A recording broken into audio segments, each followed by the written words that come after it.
Amen. So mga kapatid, para sa ating morning revival preview, ang ating schedule ngayon ay week 35, day 5.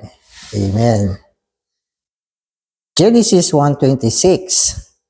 And God said, "Let us make man in our image according to our likeness."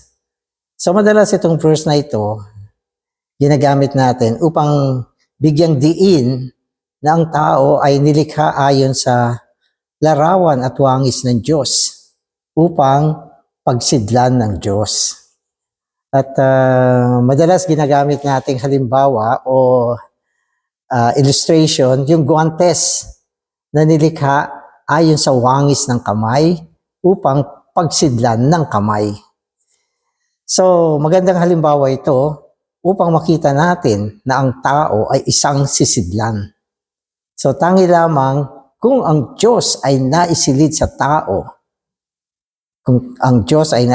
tao, ang buhay ng tao ay meron layunin. Kapag ang Diyos naisilid sa iyo, ibig sabihin, ikaw ay para sa Diyos. Kaya, hindi tayo para sa ating sarili.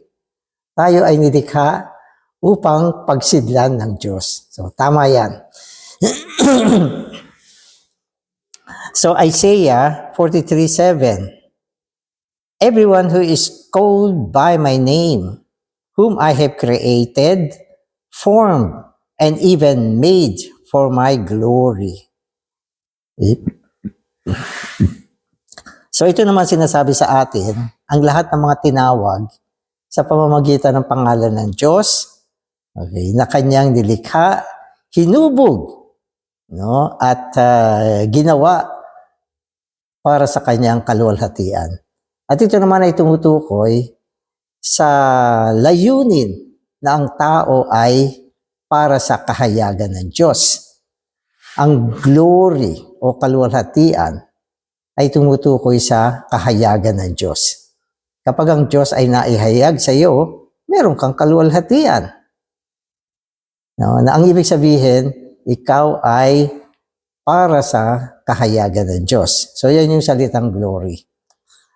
Romans 3:23, "For all have sinned and fall short of the glory of God." At ito naman ang kwento ng pagkatisod ng tao. Dahil ang tao ay natisod, no, siya ay nawalan ng kaluwalhatian ng Diyos. No, kaya yan yung tatlong verses natin. Amen. So magbabasa na ako. God created us that we might be for Him. He created us to be for His expression and His representation. He did not create us for ourselves, but we live independently of Him. When we hate others, we are independent of God. And when we love others, we are also independent of God. This means that in God's sight, our hatred and our love are the same. Amen.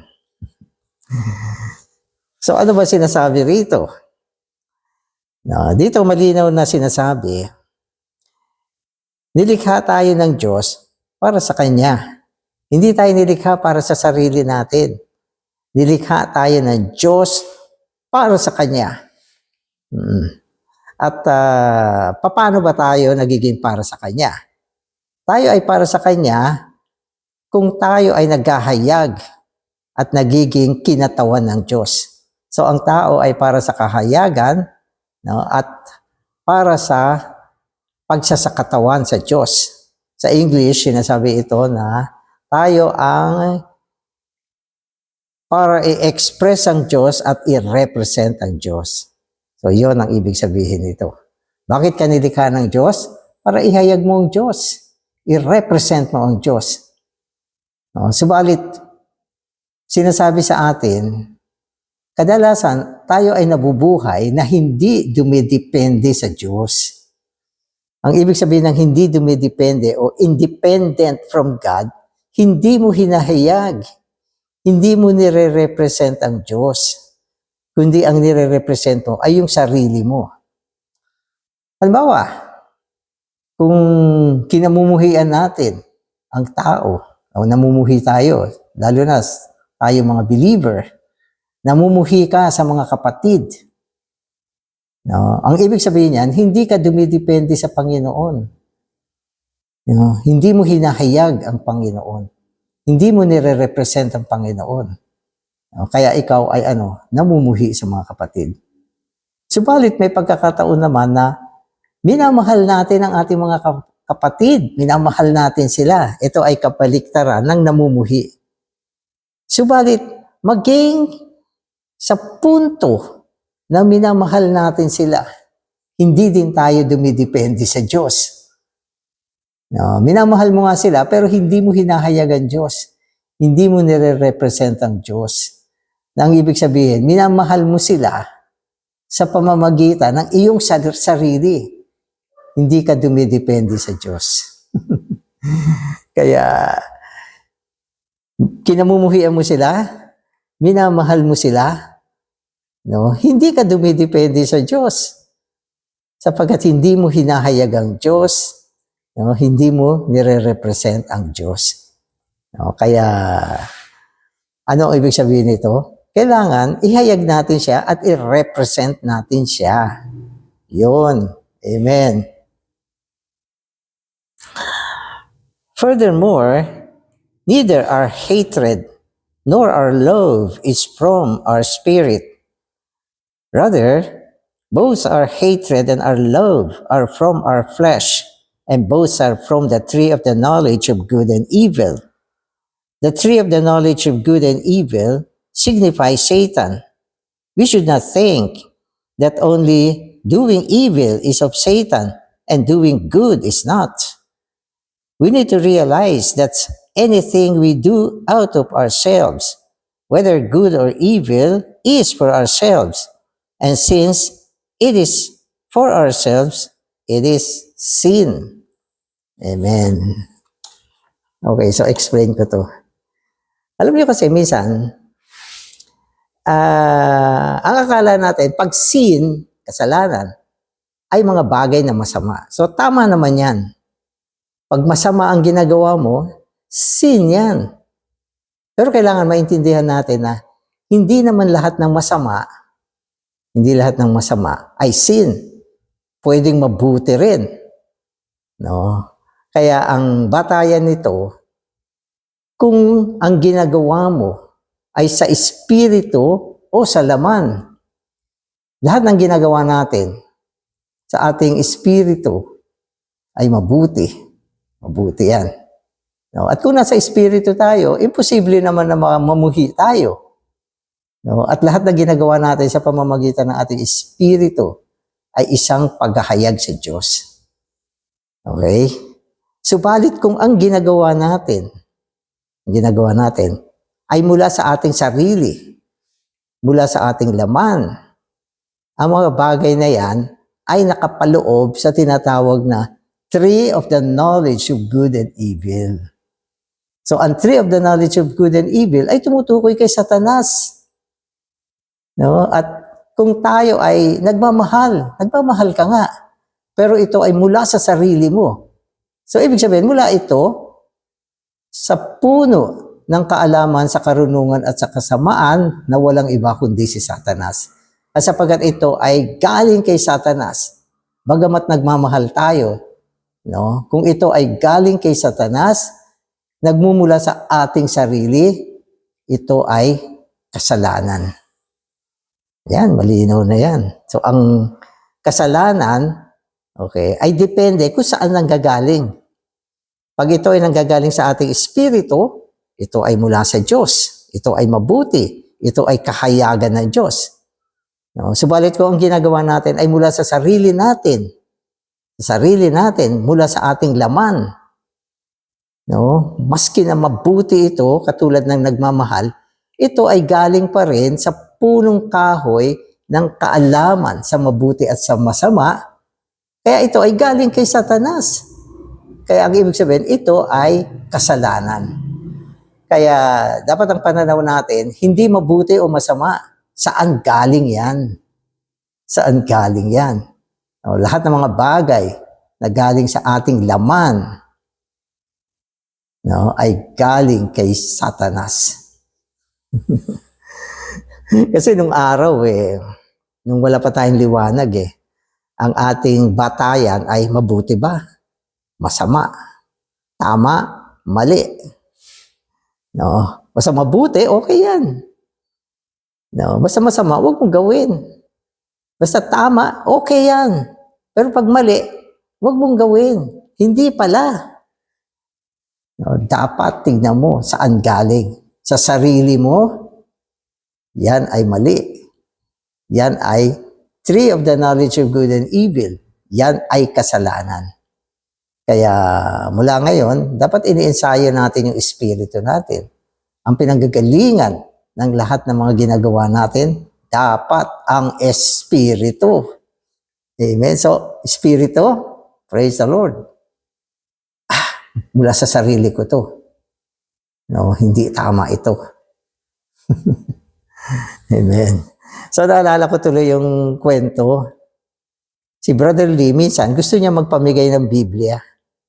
Mabuti, masama. Mabuti. Biblia nga ang papamigay mo No? Subalit nung ibibigay na niya yung Biblia, oops, napahinto siya. Sabi niya, saan galing ito? Itong kabutihan na ito. No? Hindi muna niya binigay agad. No? At siniguro muna niya kung ang kanyang pagbibigay ay galing sa Panginoon. No? Paano mo alam na galing sa Panginoon?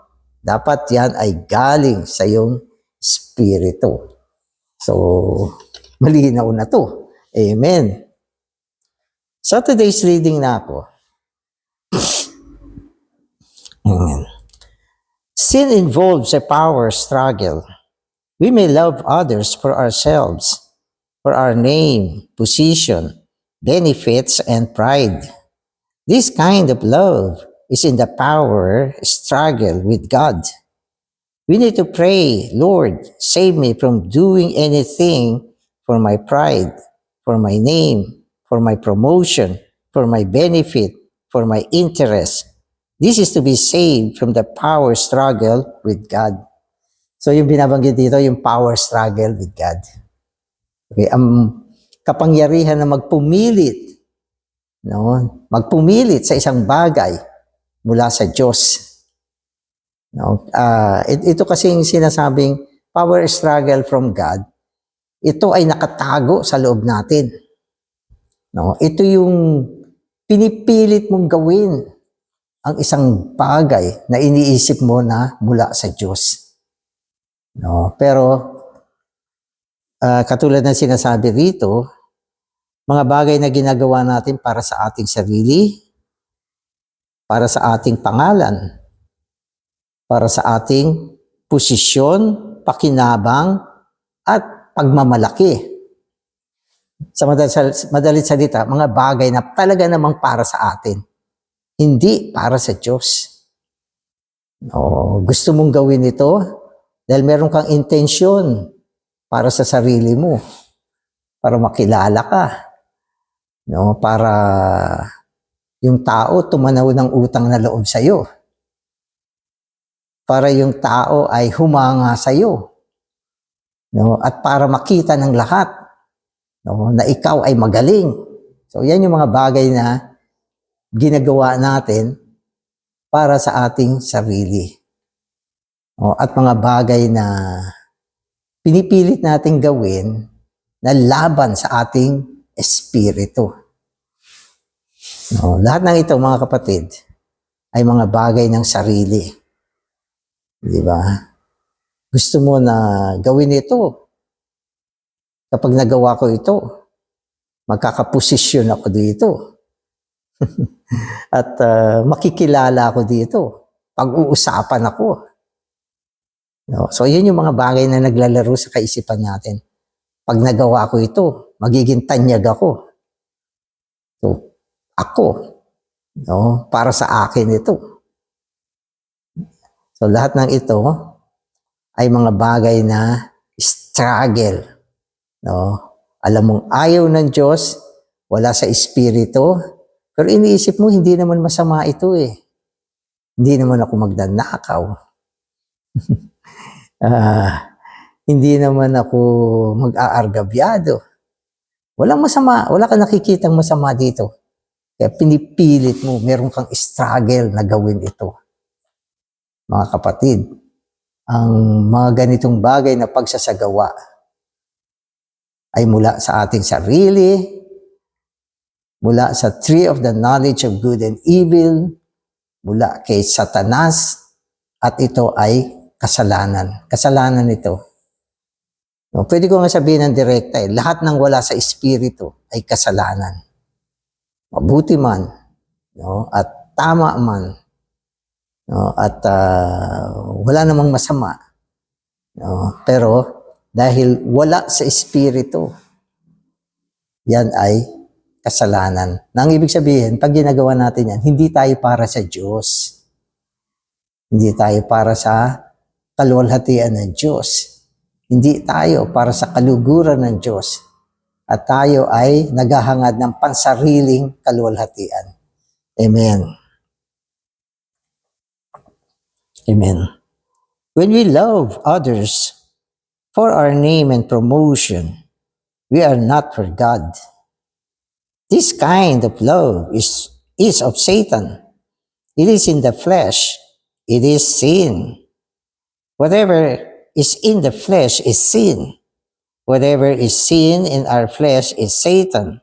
And whatever is done there by Satan is the power struggle.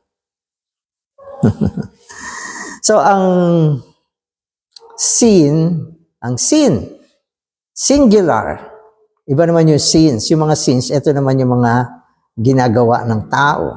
Nagnanakaw, nangangalunya, sisinungaling, no? Sumasamba sa mga bagay na hindi naman ang Diyos, no? At pati na yung mga nagmamahal sa sanlibutan. Lahat ng ito ay mga sin. Ito ay mga pagsalansang, ito ay mga hindi makatwirang bagay. No, yan lahat ay sin. Pero yung sin without S ay tumutukoy sa nature. Nature. No, kalikasan na nadala tungo sa loob ng tao. At itong kalikasan na ito ay persona to. Na walang iba kung hindi si Satanas. Si Satanas ang kasalanan, ang kalikasan ng kasalanan na naidala tungo sa loob ng tao. Kaya lahat ng ginagawa natin nang hindi galing sa espiritu, kundi galing sa kalikasan natin, sa natural na buhay natin, sa laman natin, ay kasalanan sapagat ito ay nagmumula sa kalikasan ng kasalanan na walang iba kundi si Satanas. Nakatago ito. Maring sabihin natin, bago natin tinatalakay itong mga mensaheng ito, hindi natin alam. Kaya nasanay tayo na gumawa ng mga bagay mula sa ating sarili. Maring ikaw ay pinanganak na mabuting tao, matuwid na tao, tapat. No? At ikaw ay tila baga tumpak sa lahat ng iyong mga desisyon. Pero sa kabila niyan, sa kabila ng pagiging mabuting tao, tapat, maamo, at marami mga kagalingan, katangian, no, at hinahangaan, at maaari meron ka pang mga recognition, no, pero halos lahat ng ginagawa mo ay mula sa iyong mabuting kalikasan. Mabuting kalikasan na walang iba kundi si Satanas. Walang pagkakaiba. No? Gumagawa ng masama, laman. Gumagawa ng mabuti, laman. Gumagawa ng masama, si Satanas. Gumagawa ng mabuti, si Satanas pa rin. Anong kaibahan yan? Wala. No? At ito ay isang katotohanan na nagpapakita sa atin na ang ganitong uri ng tao ay hindi para sa Diyos. Siya ay para sa kanyang sarili na walang iba kundi ang kanyang kalikasan na si Satanas. Kaya mag-ingat tayo. No, lalo na tayo mga believer. Maaaring sabihin mo, magmula nung naging believer ka, nagbago na yung buhay mo. Oy, brother, believer na ako. Dati, ang dami kong mga ginagawang masasama. Pero mula nung naging believer ako, nagbago na ako. Ano pinagbago mo? Hindi ka na gumagawa ng masama. Alam mo ba, isa kang kabataan na laging lumalaban sa magulang mo. Sumasagot. Sumusuway. Hindi mo sila ginagalang. Subalit, ay, nanampalataya na ako. No, mula noon, nagbago ka na. No, at naging magalang ka sa iyong magulang. Hindi ka na katulad ng dati. Tama naman, nagbago ka. Pero ano pinagbago mo? Mula sa masama, tungo sa kabutihan. Nung masama ka, ikaw ay nasa sarili. Nasa tree of the knowledge of good and evil. No, tandaan niyo, yung tree na ito, merong good and evil. Nasa evil side ka. Ngayon, bumaling ka na sa good side ng tree. Pero the same tree. Same tree pa rin. Di ba? Kaya, nagbago ka ba? Hindi ka nagbago. Hindi ka nagbago. Sapagkat nanatili ka sa parehong puno. At ikaw ay hindi para sa Diyos. Noon, hindi ka para sa Diyos sa side ng masama. Ngayon, hindi ka rin para sa Diyos, pero nasa side ka na mabuti. Ano pagkakaiba niyan? Si Satanas ay si Satanas pa rin. Ang puno ay ang puno pa rin. Kaya ito ay isang pagbubukas ng paningin natin upang makakita tayo ng liwanag. Dapat kamuhian natin itong laman. Mabuti man siya at masama, laman din siya. Kamuhian natin siya. No, at huwag natin payagan na tayo ay nalilinlang. No, sapagkat ang kaaway ay tuso. Naku, hindi nagagawa ng masama ito. No, tuturuan ko siyang gumawa ng mabuti. Pero laman pa rin. Isang masamang laman mula sa masamang laman, nagtungo sa isang mabuting laman. Pero laman pa rin. No? Ano sabi ng Panginoon? No? Ang laman ay laman. Hindi ba? Maski na ipanganak ka uli, sabi niya, laman ka pa rin. Hindi ba? Kaya, salamat sa Panginoon. Tayo ay ginawa na isang sisidlan ayon sa kanyang wangis, no? At anyo upang pagsidlan ng Diyos. No? At upang mabuhay sa Diyos. Upang gumawa sa Diyos. Upang ihayag ang Diyos. Upang i-represent ang Diyos. Paano mangyayari yan? Sa pamamagitan ng ating Espiritu. Amen. Amen. Our love for our children may be in the flesh. The New Testament charges us to raise up our children in the Lord. However, we may raise up our children for ourselves and our future. This is sin. Oh, kayo mga may anak. Oh, sabi ng Biblia, ipalakihin ninyo ang inyong mga anak. Sapagkat ang anak ay pinahiram lang ng Diyos sa atin. Kaya dapat ito ay itaguyod natin, palakihin natin, alagaan natin, mahalin natin. No? At huwag tayong gumawa ng mga bagay na ikakagalit nila. Tama ba yan? Tama yan. Pero, marami sa atin nagre-raise up ng children, nagpapalaki ng mga bata para sa sarili natin. Di ba? Naku, papalakihin ko itong bata na to. Alagaan ko siya. At pag-aaralin ko siya. Naku, ang gusto ko, maging somebody. Doktor. Sapagkat ang doktor, malakas kumita. Engineer. Di ba? O computer expert.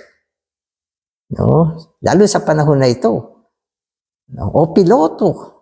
Lahat ng mga nasa isip natin para sa ating anak ay kung paano siya yumaman, paano siya kumita, upang pagdating ng panahon, pag matanda na ako, hindi na ako makakapagtrabaho, meron akong anak na magtutustos sa akin. Para saan yan? Para sa iyo. So, ibig sabihin, nagre-raise up ka ng anak para sa iyo. Isipin mo, para sa iyo, hindi para sa Diyos. Amen. So, anong dapat natin ginagawa, mga kapatid?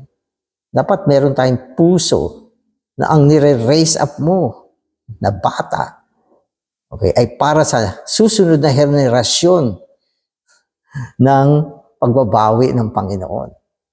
Upang ang batang ito, magpatuloy siya, pag-aaralin ko siya, maipadala ko siya sa pagsasanay, maihubog siya, masanay siya, matrain siya, para siya ay maging kagamit-gamit para sa Panginoon. Yan. Ibig sabihin, ang iyong pagpapalaki sa iyong anak, ang pag-ibig na binubuhos mo para sa kanya, hindi para sa iyo, kundi para sa ekonomiya ng Diyos. Yan. Ibig sabihin, hindi ka para sa sarili mo, hindi ka makasarili, kundi para ka sa Diyos.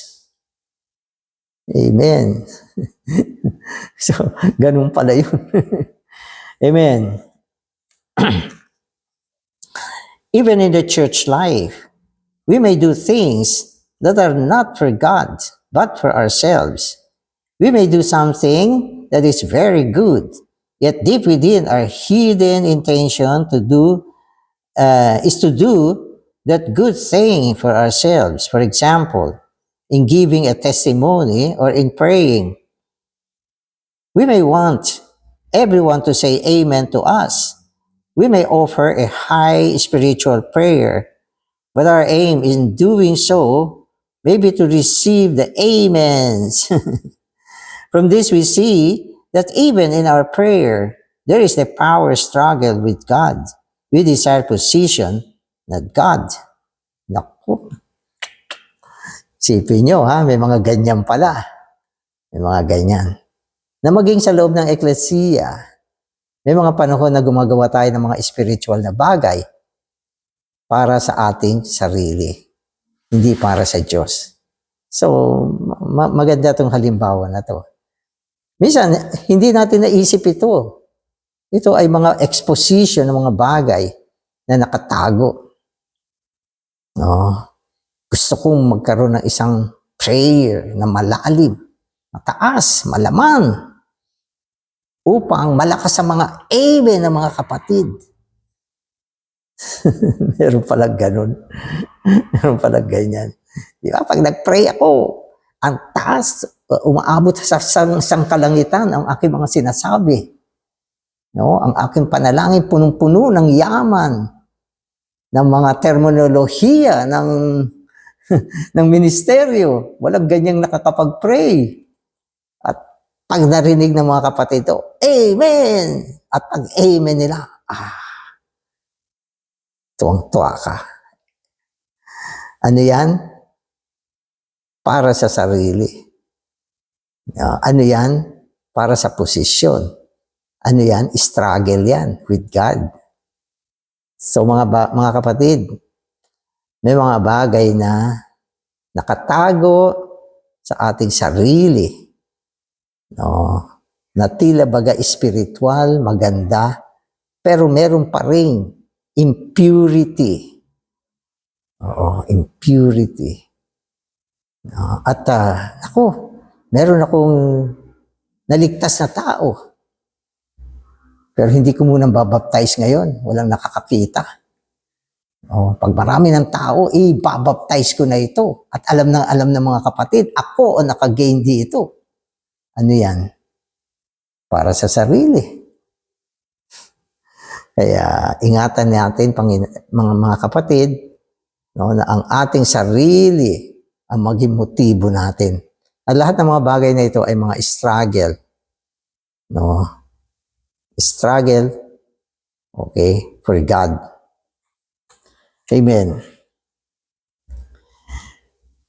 Because we may have hidden motives in doing spiritual things, the Lord Jesus spoke concerning those who do things apparently for God, but actually for the purpose of advancing themselves. Amen. So ito, nagsalita ang Panginoon tungkol sa mga ganitong bagay. Pakinggan natin. Therefore he said, take care not to do your righteousness before men in order to be gazed at by them. Amen. So sabi niya, yung ating mga katwiran, wag nating gawin sa mga paraan na nakahantad at nakikita ng mga tao. Sabi niya gano'n. So wag nating gawin yan. Wag nating ihantad ang mga bagay na ito. Sapagkat yung mga bagay na nakahantad, ang ibig sabihin nito, kaya mo sila ginagawa, hinahantad, ito ay para sa iyong sarili. So ang mga righteousness, tama naman. Pero ang masama, ang paraan ng paggawa mo ay nakahantad, hindi nakatago. Amen. So halimbawa, mga bagay na katulad na sinasabi rito. Amen. Concerning giving alms, he said, do not let your left hand know what your right hand is doing. Ito naman yung pagbibigay ng mga offering, pang material. Sabi niya, huwag mong hayaan na yung ginagawa ng kaliwang kamay mo ay makita ng kanang kamay. Ang ibig sabihin, kung mag-o-offer ka ng mga material na yaman, gawin mo itong sikreto at patago. Upang sa ganon, hindi makita ng mga tao at hindi ka nila purihin. Ibig sabihin, pag ganyan ang sistema mo, hindi ka para sa sarili. Sapagkat kung ang pag-o-offer natin ay hayag, minsan wala nga nakakita. Pero kwento mo sa pinakamalapit na tao sa iyo.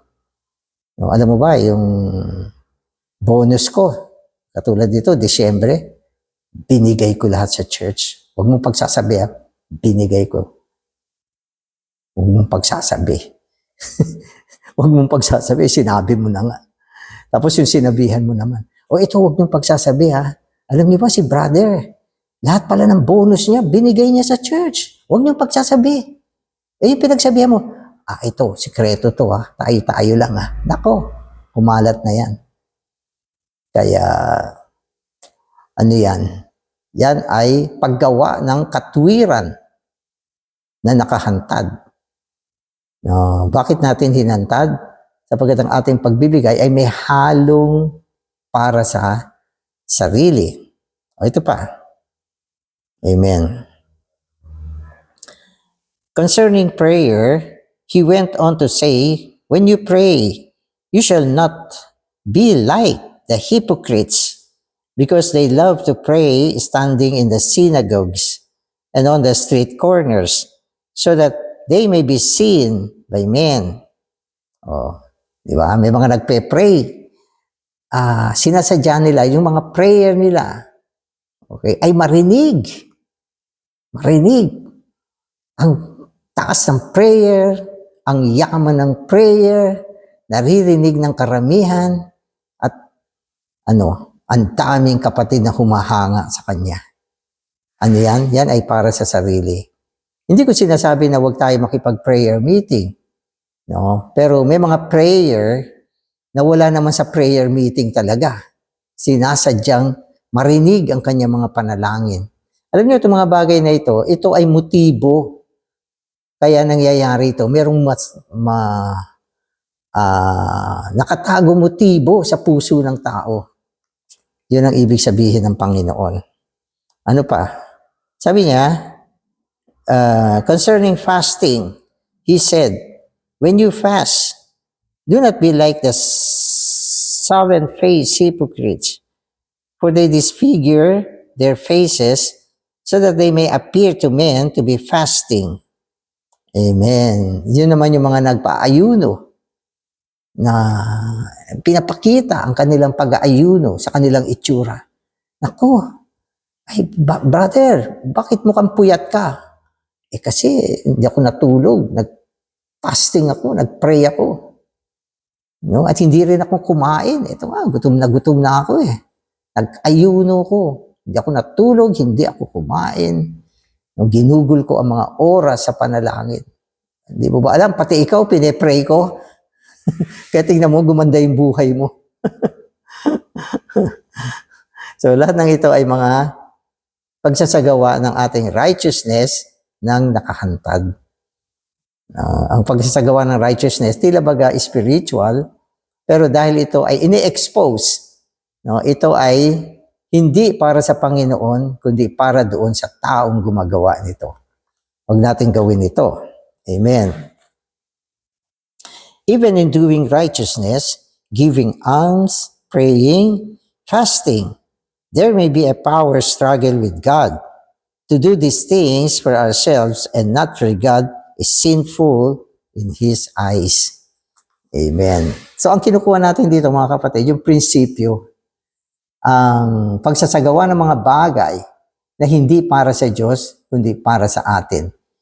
No? Para sa ating kapakanan, kaluguran, at para sa ating posisyon, no? Para tamuhin ang pagpuri ng mga tao. Lahat ng ito ay struggle for God. At ang mga bagay na ito ay mga makasalanang bagay.